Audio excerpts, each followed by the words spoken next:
ഏറ്റവും നല്ലൊരു ബന്ധങ്ങളിൽ ഒന്ന് തന്നെയാണ് ഫ്രണ്ട്ഷിപ്പ്. അപ്പോൾ നമ്മൾ എല്ലാ ബന്ധത്തിലും ഒരു ഫ്രണ്ട്ഷിപ്പ് എലമെൻ്റ് ഉണ്ടെങ്കിൽ അതിലൊരു ഗ്രേറ്റ്നെസ് ഉണ്ട്, ഒത്തിരി ഇഷ്യൂസ് കുറവുണ്ട്, അങ്ങനെ പറയാറുണ്ട്. നമ്മൾ വിചാരിക്കും ഇവരെല്ലാം നമ്മളെ ജേണിയിൽ കൂടെ ഉണ്ടാവുമെന്ന്. പക്ഷെ നമ്മൾ ആ ഒരു സ്ഥലത്ത് നിന്ന് മറന്നേ പോകുമ്പോൾ തന്നെ കുറച്ച് പേര് മിസ്സായി പോകും. അതിനൊക്കെ അപ്പുറത്ത് വന്നു അതിൽ കുറച്ച് പേര് നമ്മളെ കൂടെ വരും. പക്ഷെ ഇവരൊക്കെ നമ്മൾ വീണ്ടും കണ്ടുമുട്ടും. നമ്മൾ ഒരു തവണ ട്രൈ ചെയ്യായിരിക്കും, 2 തവണ ട്രൈ ചെയ്യായിരിക്കും. നമ്മൾ ഇവിടെ നിന്ന് വിചാരിക്കും അവർ തിരക്കായതുകൊണ്ടാവാമെന്ന് കരുതി നമ്മൾ സ്വാഭാവികമായിട്ടും ചിലപ്പോൾ പിന്നീട് വിളിക്കാണ്ടാവുമായിരിക്കും, അല്ലെങ്കിൽ നമ്മൾ അതിനെ ട്രൈ ചെയ്യാണ്ടാവുമായിരിക്കും. അത് അങ്ങനെ വരാറുണ്ട്.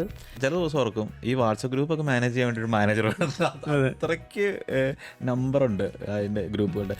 എന്തോ ഒരു രസമായിരുന്നു എന്നറിയാം. നമ്മൾ പിന്നെ കുറേ സമയത്തേക്ക് നമ്മൾ ഏതാണ്ട് ഒരു 10-30 കൊല്ലം പുറകിലോട്ട് പോയ പോലെ ആ സ്കൂളിലെ കാര്യങ്ങളും കഞ്ഞിയും പയറും അത്തരം കാര്യങ്ങൾ ചർച്ച ചെയ്യൽ അതൊരു ഒത്തിരി ഓർമ്മകൾ നമുക്ക് കൊണ്ടുവന്നായിരുന്നു. കുറേ ആൾക്കാരുടെ പേരുകൾ ഇങ്ങനെ പൊങ്ങി പൊങ്ങി വന്നപ്പോഴത്തേക്ക് ഭയങ്കര സന്തോഷം തോന്നി. ഫേസ്ബുക്ക് ബന്ധങ്ങളൊക്കെ വെറും സൂപ്പർഫിഷ്യൽ ബന്ധങ്ങളാണ്. അതെ, അതിൽ ഡീപ്പായിട്ടൊന്നുമില്ല. നമ്മളൊരു ലൈക്ക്, നമ്മളിങ്ങനെ സ്ക്രോൾ ചെയ്ത് പോണതിൻ്റെ ഇടയ്ക്ക് ഒരു ലൈക്ക് അടിക്കുന്ന ഒരു കമന്റ്, തിരിച്ച് രാത്രി ഡ്രൈവ് ചെയ്ത് വരുന്നൊരു ഫീൽ ഉണ്ട്. ഇവരോടൊക്കെ നമ്മളൊന്ന് കൂടി ഒന്ന് റിലാക്സ് ആയി നമ്മൾ പോയി എന്തെങ്കിലും ഫുഡൊക്കെ കഴിച്ചിട്ട് തിരിച്ച് ഞാൻ വണ്ടി ഓടിച്ച് എന്റെ വീട്ടിലേക്ക് വരുന്ന ഒരു